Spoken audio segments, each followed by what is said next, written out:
দেখুন, আপনাদের মধ্যে যে উত্তেজনা আছে সেই উত্তেজনা আমাদের মধ্যে নেই। কেননা বিষ্ণুপ্রসাদ শর্মা বেশ কিছুদিন যাবৎ ও পরিষদীয় দল এবং দল থেকে নিজেকে কিছুটা বিচ্ছিন্ন করে রেখেছিলেন। 2024 সালে মাননীয় রাজু বিস্তা আমাদের সাংসদ তার বিরুদ্ধে ভোটে দাঁড়িয়েছিলেন। 7টি বিধানসভা মিলে একটা লোকসভা কেন্দ্র হয়, সেখানে 7,000ও ভোট পায়। ব্যক্তিগতভাবে আমি মনে করি বন্ধু হিসাবে নিশ্চিতভাবে অন্য দলে যোগ দেওয়া সেটা খারাপ লাগলেও বিষ্ণু যে বিষয়গুলো নিয়ে সোশ্যাল মিডিয়ায় পোস্ট করতো, খুব জানবার আগ্রহ থাকবে যে তৃণমূল কংগ্রেস ওনাকে কি কি প্রতিশ্রুতি দিয়ে দলে যোগ দিয়েছে, সেটা যতক্ষণ না জানতে পারবো তো বলা খুব কঠিন।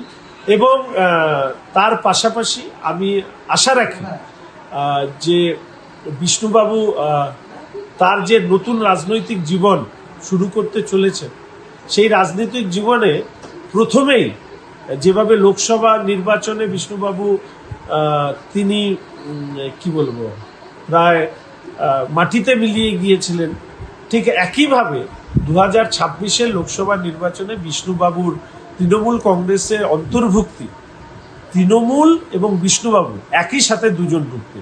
কে কাকে নিয়ে ডুববে আমি বলতে পারবো না, তবে দুজনেই ডুববে এটুকু বলতে পারি। এবং দার্জিলিং জেলা প্রত্যেকটি সিট, এবার কালিম্পং সহ প্রত্যেকটি সিট আমরা বিপুলভাবে ভারতীয় জনতা পার্টি জয়ী। তিনি বলেছেন বিজেপি থেকে কোনো কাজ করতে পারছেন না। আমার মনে হয় সেগুলো তো যা বলার বলতেই পারে, তার ব্যক্তিগত বিষয়।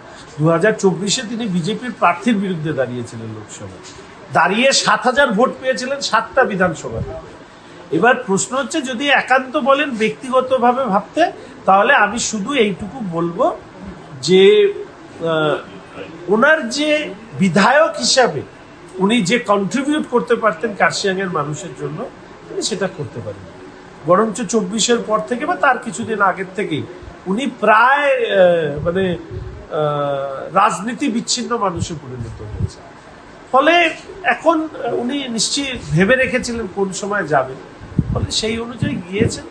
বিষ্ণুবাবুর যাওয়াতে কোনো ধরনের রাজনৈতিকভাবে ভারতীয় জনতা পার্টি কোনো ক্ষতি তো দূরস্থান, বরঞ্চ পরবর্তীকালে তৃণমূল কংগ্রেস কতখানি প্রশ্নের মুখে পড়বে সেটা সময় আপনাদেরকে বুঝে। তিনি আরেকটা জিনিস জানিয়েছেন যে টিকিটের জন্য জানলে মানুষের জন্য কাজ করার জন্যই করুন। মানুষের জন্য কাজ তো অন্য দলে না গিয়েও করতে পারতেন, সমাজসেবী হিসাবে কাজ করতে পারতেন, অন্য কোনো সংস্থা হয়ে কাজ করতে পারতেন। তো রাজনৈতিক দলের সাথে যুক্ত হয়ে তিনি কাজ করবেন, তো সেটা উনি যেভাবে কাজ করতে চান কাজ করুন। আমি ব্যক্তিগতভাবে দেখুন, একসাথে 21 থেকে বিধানসভায় আছে, আজকে চলে গিয়েছে, হঠাৎ করে আমি ওনাকে গালিগালাজ করব, খারাপ কথা বলবো, ও সবের মধ্যে আমি নেই।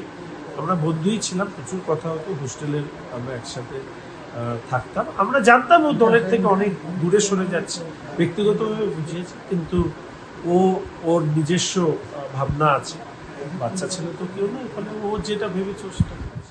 আমাদের ভিডিও ভালো লাগলে লাইক এবং শেয়ার করুন, কমেন্ট সেকশনে গিয়ে জানান আপনাদের মতামত। আরও ভিডিও পেতে আমাদের চ্যানেল সাবস্ক্রাইব করুন এবং প্রতি মুহূর্তে খবরের আপডেট পেতে প্রেস করুন বেল আইকন।